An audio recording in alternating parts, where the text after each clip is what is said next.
প্রথমে অভিযোগ হয়েছে যে তালিকা সঠিক হয়নি।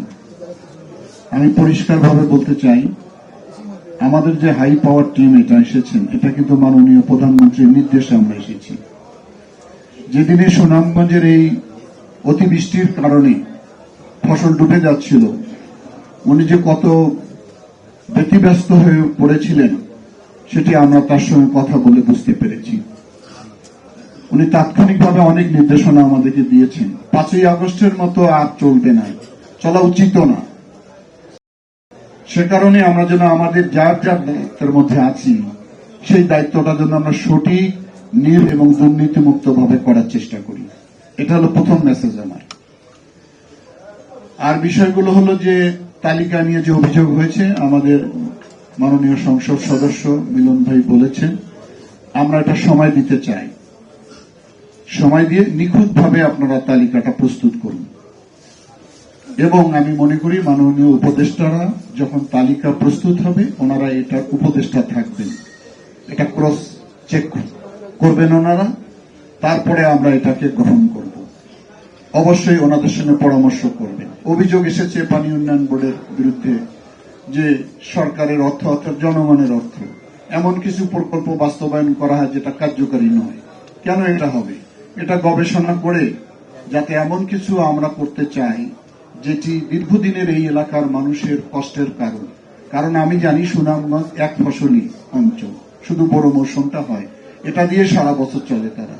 সেটা যাতে ক্ষতিগ্রস্ত না হয় এবং জনগণের টাকা যাতে আর এভাবে অপচয় করা না হয়, সেইভাবে আপনারা প্রকল্প তৈরি করার চেষ্টা করবেন। শুধুমাত্র ঠিকাদার পোষানোর জন্য আর কিছু এদিক ওদিক করানোর জন্য আর যেন ভবিষ্যতে কোনো প্রকল্প তৈরি করা না হয়। আপনারা সবাই জানেন যে বাংলাদেশ একটি দুর্যোগ প্রবণ দেশ। পৃথিবীর মধ্যে যে 9টি দেশ দুর্যোগের মধ্যে সবচেয়ে বেশি, তার মধ্যে বাংলাদেশ একটি। এটি ষড়ঋতুর দেশ। কোনো না কোনো দিন, মাসের তো দূরে না, কোনো না কোনো দিন কোথাও না কোনো দুর্যোগ ঘটে। মানব সৃষ্ট দুর্যোগ হয়, প্রাকৃতিক দুর্যোগ হয়, জলবায়ুর কারণে দুর্যোগ হয়। প্রতিটি ব্যাপারে আমরা মানুষের পাশে থাকি। আমার মন্ত্রণালয়টা হচ্ছে একটি মানবিক মন্ত্রণালয়, সবসময় আমরা পাশে থাকি। ঠিক মাননীয় প্রধানমন্ত্রী আমাদেরকে সেইভাবে নির্দেশনা দিয়েছেন যে ক্ষতিগ্রস্ত পরিবারের পাশে আপনাদের দাঁড়াতে হবে। আমরা একটা পরিকল্পনা নিয়েছি, ইতিমধ্যে গণমাধ্যমের মাধ্যমে জেনেছেন যে আগামী 3 মাস আমরা কিছু আর্থিক সহায়তা এবং কিছু খাদ্য সহায়তা দিব ওনাদের।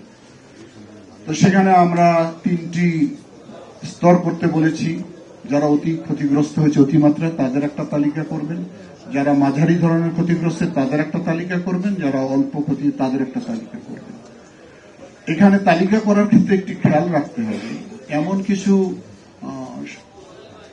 কি বলবো আর্থিকভাবে হয়তো সচ্ছল রয়েছে, তার ক্ষতি সে হয়তো পোষায় নিতে পারবে, কিন্তু এমন কিছু কৃষক আছে যার ওটাই সম্বল ছিল। সেই জিনিসটা আপনারা বেশি বিবেচনায় নিয়ে আসবেন তালিকা করার ক্ষেত্রে। অনেকে আমার মাননীয় সংসদ সদস্য দাবি করেছেন যে এটা যাতে চলমান থাকে। তো এটা আমাদের যেহেতু জুন পর্যন্তই বাজেট আমাদের, তারপরে জুনের বাজেটের পর আমরা এটা দেখব কিভাবে এটা অব্যাহত রাখা যায়।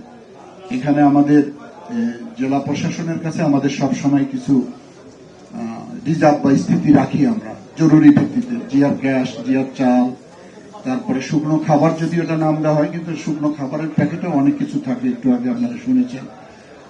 তা আমি আশা করি যে নির্ভুল তালিকাটা সবচেয়ে আমাদের জন্য জরুরি। এটাকে অবশ্যই পরীক্ষা নিরীক্ষা করে দেবেন, একটু বিলম্ব হোক, কিন্তু সেটা যেন নির্ভুল হয়। আমরা হাওর অঞ্চলগুলোতে আমরা শেড বানিয়ে দিতে চাই। যেমন আমাদের বন্যা আশ্রয় কেন্দ্র রয়েছে, ঘূর্ণিঝড় আশ্রয় কেন্দ্র রয়েছে। ওটা অনেক বড় বিশাল প্রজেক্ট, এত বড় বড় আমরা করব না, আমরা ছোট আকারে করব, ঘন ঘন করব। সেইটার মধ্যে আমরা ওই বজ্র নিরোধক টাওয়ার বসাই দিব এবং আমরা সাইরেন রাখব। আকাশে যখন এই ধরনের মেঘের ঘন ঘটা আসবে, সিগন্যাল থাকবে, আমরা সমস্ত কৃষককে ওই ঘরে আশ্রয় নেওয়ার জন্য আহ্বান জানাবো।